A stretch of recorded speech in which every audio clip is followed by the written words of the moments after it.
एक गोरखा राइफल भारतीय सेना का एक सैन्य दल है। यह एक गोरखा इन्फेंट्री रेजिमेंट है। गोरखा राइफल 1815 में ब्रिटिश सरकार ने भारतीय सेना के हिस्से के रूप में इसका गठन किया और बाद में प्रथम किंग जॉर्ज पंचम की खुद की गोरखा राइफल मलून रेजिमेंट के शीर्षक को अपना लिया गया। रेजिमेंट को 1947 में भारत की स्वतंत्रता के बाद इसे भारतीय सेना में शामिल किया गया। 1950 में जब भारत एक गणराज्य बना तो इस रेजिमेंट का नाम गोरखा राइफल मलून रेजिमेंट रखा गया। कहते हैं कि गोरखा जब हथियार उठा लेता है तो दुश्मन बिना युद्ध किए ही उसके आगे नतमस्तक हो जाता है। तभी भारत के सेना अध्यक्ष रहे सैम मानेकशॉ ने कहा था, यदि कोई व्यक्ति कहता है कि उसे मरने से डर नहीं लगता तो वह झूठा है या गोरखा है। ये ऐसी रेजिमेंट है जिसकी बहादुरी को पूरा विश्व मानता है। गोरखा रेजिमेंट बलिदान का दूसरा नाम है। इसी रेजिमेंट के भरोसे तो अंग्रेजों ने हिटलर से टक्कर ली और हिटलर इस रेजिमेंट से इतना प्रभावित हुआ कि वह भी इस रेजिमेंट की बदौलत पूरी दुनिया को जीत लेना चाहता था। देश में जब भी संकट के बादल गहराए तब इसी रेजिमेंट को याद किया गया। अपनी मिट्टी के लिए पलक झपकते ही जान कुर्बान करने को तैयार, हाथ में खुद ही खुकरी होती है तो ये मौत को भी सबक सिखाने का मानते हैं। आप सोच रहे होंगे कि भारत में गोरखा कैसे आया, तो आपको बता दें कि नेपाल से गोरखा आए। हिमालय की चटहली में बसा नेपाल गोरखा नाम का एक जिला है जो युद्धों के लिए विख्यात है। गोरखा किसी एक जाति के जो युद्धों के लिए विख्यात हैं। गोरखा किसी एक जाति के नहीं बल्कि इन्हें पहाड़ों में रहने वाले सुनवार, गुरु, राय, मगर अगर लींबू जातियों से भर्ती किया जाता है। गोरखाओं को लेकर कहते हैं कि गोरखा जब अपनी भूख भी निकालता है तो दुश्मनों का खून पानी हो जाता है। दुश्मनों का खून बहाए नहीं जाता। गोरखा पलटन विश्व के सबसे बहादुर पलटनों में से एक है। गोरखा पर टाइम भारतीय सेना से 1815 में जुड़ी थी, जो अभी हमने आपको बता दिया। 1814 से लेकर 16 के आंकड़ों में नेपाल युद्ध में गोरखा सेना की लड़ाई की तरफ से की गई और इसकी बहादुरी से ब्रिटिश इतने खुश हुए कि गोरखा को ब्रिटिश भारतीय सेना से जोड़ लिया। अगर आप ये सोच रहे हैं कि गोरखा आर्मी सिर्फ भारत की सेना में है तो आप गलत हैं। नेपाली आर्मी, भारतीय आर्मी के गोरखा रेजिमेंट के अलावा ब्रिटिश आर्मी का गोरखा ब्रिगेड भी बहादुरी के लिए मशहूर है। इनकी बरखुकरी इनका एक पर्सनल हथियार होता है जो दुश्मनों के छक्के छुड़ा देता है। यहाँ अपनी बहादुरी से गोरखा पलटन ने अपने युद्ध जीते हैं, जैसे 1947-48 में उरी सेक्टर, 1962 में लद्दाख, 1965 और 1971 में जम्मू और कश्मीर श्रीलंका भेजी गई। शांति फोर्स में गोरखा पलटन भी थी। गोरखा पलटन के लिए ऑफिसर्स को गोरखा भाषा सीखनी पड़ती है, जिससे वो ब्रिटिश या भारतीय अफसरों के लिए जरूरी होती है यह भाषा सीखने के लिए, ताकि वह अपनी सेना के सैनिकों से उसकी ही भाषा में बात कर सके। गोरखा पलटन के नियमों के अनुसार दशहरा पर भैंसे की बलि देने का रिवाज है और यूनिट के सबसे जवान सदस्य को यह अवसर मिलता है। इससे पहले देश के आर्मी चीफ रहे दलबीर सिंह सुहाग भी गोरखा राइफल से ही थे। महाराणा प्रताप रणजीत सिंह ने भी उन्होंने अपनी सेना में स्थान दिया था। गोरखा रेजिमेंट को बहादुरी और अदम्य साहस की वजह से इंडियन आर्मी लड़ाकू नक्सल मानती है।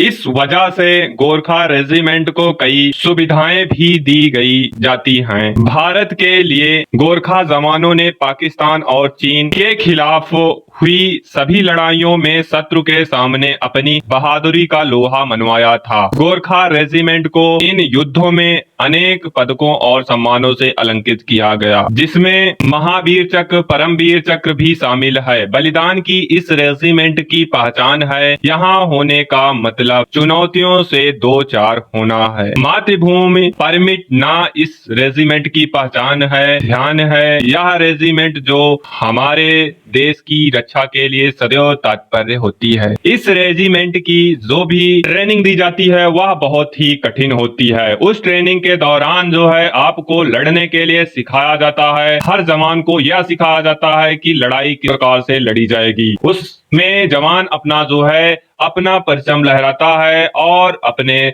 अदम्य साहस को परिचय देता है कि वह जवान कितना सक्षम हुआ है। इस लड़ाई को देख करके गोरखा को लड़ता देख दुश्मन भी अपना स्थान छोड़कर भाग जाता है। युद्ध स्थल से ही वह भागता हुआ दिखेगा। जैसे ही गोरखा को देखा जाता है लड़ाई करते हुए तो दुश्मन पीछे हटना शुरू हो जाता है। दुश्मन इसलिए पीछे हट जाता है क्योंकि इसकी बहादुरी प्रथम विश्व युद्ध, द्वितीय विश्व युद्ध और अलग अलग देशों में भी देखने को मिला है। इस टाइप से वह जो है शांति रक्षा के लिए लड़ाइयां करते रहते हैं, अभियान करते रहते हैं। जैसा कि हमने आपको बता दिया 65 और 61 में पाकिस्तान के खिलाफ लड़ा गया था, जिसमें गोरखा ने अपना परचम सबसे ऊपर लहराया था। भारतीय सेना में गोरखा राइफल के 7 रेजिमेंट हैं। जिन्हें गोरखा ब्रिगेड कहा जाता है। गोरखा हमेशा शांत रहता है और हंसमुख लगने वाले ये गोरखा जवान मैदान में ऐसे योद्धा बन जाते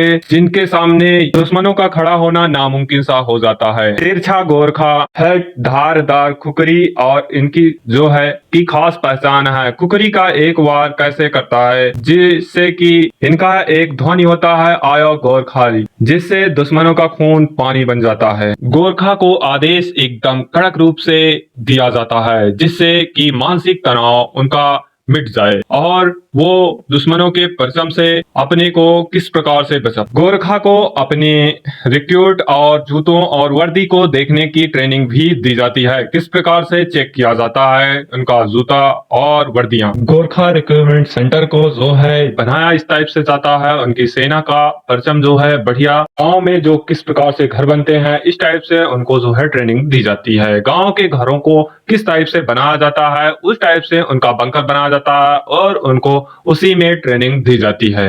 आतंकवादी कहाँ छिपे हैं और परचम बहुत ऊपर हो जाता है, इस टाइप की ट्रेनिंग सबको नहीं दी जाती है, सिर्फ गोरखाइयों को दी जाती है। इसको बारीकी से सीखना बहुत ही जरूरी होता है क्योंकि जो है इसको अगर बारीकी से नहीं सीखा जाए तो हर जवान को मुश्किलों का सामना करना पड़ सकता है। खुकरी नेपाल का पवित्र और पौराणिक हथियार भी है। इस हथियार को जो है जवान अपने पास ही रखता है। ये 10 से 12 इंच की खुकरी होती है जिसमें बहुत ही ताकत होती है। इस जवान के लिए पूरी दुनिया में बहुत कम हथियार हैं जो कि इतना नाम कमाते हैं जितना कि खुकरी ने कमाया है। 1814 में जब अंग्रेजों और गोरखा पलटनों के बीच लड़ाई हुई तो खुकरी का स्वाद अंग्रेजों ने चखा था। दूसरी विश्व युद्ध में बर्मा और मलाया के जंगलों में जब जापानियों की कटाना और खुकरी का मेलाप हुआ था उस टाइम जो है खुकरी जापानियों के हथियार पर भारी पड़ी थी। जब कोई जवान गोरखा में फर्स्ट टाइम आता है तो उसको गोरखा की खुकरी दी जाती है। पहले दिन ही उसे गोरखा की खुकरी दे दिया जाता है।